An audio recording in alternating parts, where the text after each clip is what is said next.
Bonsoir à tous, bienvenue dans Questions directes sur ATV Guadeloupe. Notre invité ce soir, Raphaël Cipollin, délégué territorial et innovation à EDF. Bonsoir. Bonsoir, Monsieur Planté. Avec vous, nous allons évoquer la fondation du groupe EDF qui a décidé de lancer un dispositif pour accompagner les associations et les porteurs de projets. En quoi consiste réellement ce projet? Alors, peut-être quelques mots d'abord sur la fondation Oui. EDF. Alors, la fondation EDF, c'est la fondation du groupe EDF, Du groupe EDF, oui. qui est une structure donc, qui bénéficie d'un budget de 40 millions d'euros sur une période de 4 ans, qui accompagne à peu près 150 projets par an, Oui. avec deux axes principaux, deux axes de travail. Un axe autour du progrès. Donc, on est autour du progrès numérique, la recherche médicale et puis l'accès à la connaissance, d'une part. Et un deuxième axe très important qui est celui de la solidarité. On travaille là plutôt sur l'inclusion sociale, l'insertion professionnelle ou encore l'insertion professionnelle ce que je disais, la solidarité. La solidarité, oui. L'insertion professionnelle, je disais, et l'inclusion sociale. Et l'inclusion sociale, vous l'avez déjà dit. Donc, quand vous parlez de solidarité, on sait que vous étiez récemment à Saint-Martin. Absolument. Là aussi, ça fait partie de ces actions de solidarité. Exactement. Oui. Exactement. Donc, les valeurs du groupe EDF sont importantes. La solidarité, la responsabilité font partie des valeurs du groupe EDF. Et on avait donc organisé, après le cyclone Irma, le groupe EDF avait organisé une collecte de fonds auprès de l'ensemble de ses salariés. Et donc, cette collecte de fonds avait permis, au niveau donc, France, de recueillir près de 200 000 euros. Et cette somme avait été abondée de manière à pouvoir venir en aide aux populations sinistrées de Saint-Martin et Saint-Barthélemy. Donc, nous avons la chance d'accueillir cette semaine en Guadeloupe la secrétaire générale et la responsable du pôle mécénat de la fondation du groupe qui sont venus remettre ces dons aux deux collectivités de Saint-Martin et Saint-Barthélemy. Ce chiffre à combien? Alors, il y avait 155 000 euros pour Saint-Martin et 42 000 euros pour Saint-Barthélemy. Parfait. Alors, sur la Guadeloupe maintenant, vous avez présenté ce dispositif d'accompagnement pour financer les porteurs de projets, des projets qui tournent autour de tous les secteurs. Concrètement, c'est quoi ce dispositif? Alors, je le disais, deux axes de travail importants. Donc, il faut que les projets soient en relation avec ces axes de travail. Donc, soit la solidarité, soit le progrès. Donc, tout ce qui va tourner autour de l'insertion professionnelle, de l'inclusion sociale. Et par ailleurs, donc la recherche médicale, le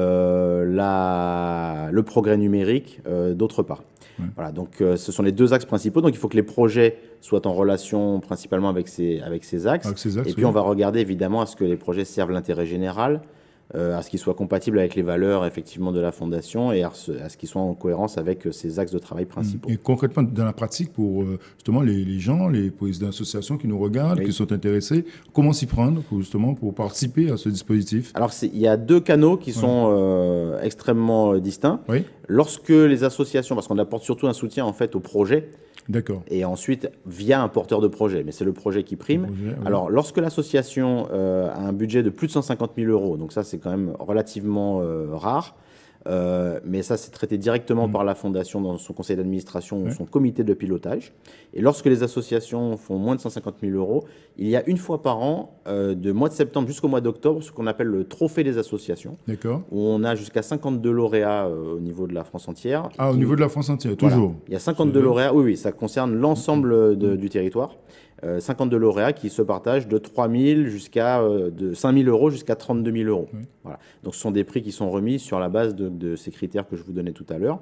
Et effectivement, c'est plutôt donc, la période du mois de septembre jusqu'au mois d'octobre. Et il y a parfois, on peut retrouver des associations guadeloupéennes. Absolument. Alors, récemment, il n'y en a pas eu, mais il y a eu des associations guyanaises et martiniquaises qui ont été lauréates l'année dernière encore de mémoire. Donc, il n'y a absolument pas je dirais, de frein à se mettre.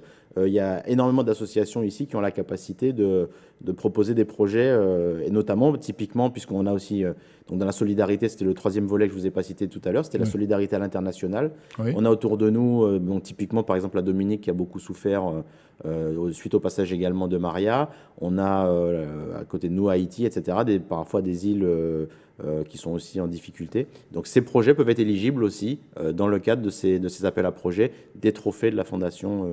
Et est-ce que la Fondation justement du groupe EDF a des opérations, lance des opérations spécifiquement, par exemple, sur la Guadeloupe, sur la Martinique, où c'est toujours, ça reste national? Alors, ça reste national, mais et j'ai envie de dire, c'est surtout nationale. Donc ça veut dire qu'on est vraiment, pour le coup, sur un pied d'égalité avec les autres territoires. C'est-à-dire qu'il n'y a pas de discrimination qui soit faite. C'est vraiment tout le monde a sa chance de la même manière. Si je prends l'exemple, par exemple, d'associations de plus grande envergure qui sont accompagnées, par exemple le réseau des écoles de la deuxième chance, eh bien, par exemple, aujourd'hui, ce matin, donc la déléguée, la secrétaire générale était avec l'école de la deuxième chance parce que ça fait partie du réseau, des écoles de la deuxième chance auquel la Fondation donne plus de 400 000 euros par an, par exemple. Donc là, tout le monde en bénéficie. Également, cet après-midi, elles sont, je crois, avec l'association AIDE qui lutte contre le sida.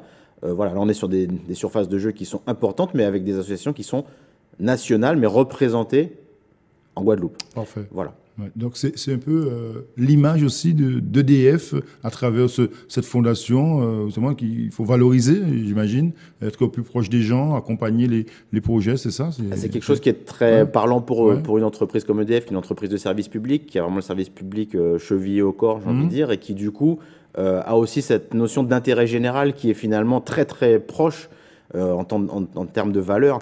Et donc l'intérêt général et la promotion des associations qui œuvrent pour l'intérêt général sont des actions qui sont importantes pour nous. Oui. Vous savez, ici, on dit souvent en Guadeloupe, terre de champions. Le monde sportif, ça bouge beaucoup. Est-ce que justement, dans ce domaine, la Fondation est également bien implantée, accueille justement des projets à ce niveau-là? Alors, les projets doivent être à destination, effectivement, des jeunes. Ils peuvent avoir une dimension sportive. Par exemple, si on est dans l'inclusion sociale par le sport, eh ben, on peut imaginer qu'un projet, effectivement, puisse s'en bénéficier. Mais la priorité, c'est vraiment ces deux dimensions que j'ai données tout à l'heure, la solidarité et le progrès. Ensuite, le sport en tant que tel n'est pas un secteur à part entière qui soit un domaine d'action privilégié de la Fondation. Il faut vraiment pouvoir faire la démonstration qu'on est soit dans l'inclusion sociale, l'insertion professionnelle, la solidarité internationale, ou alors, ce que je disais, sur le progrès.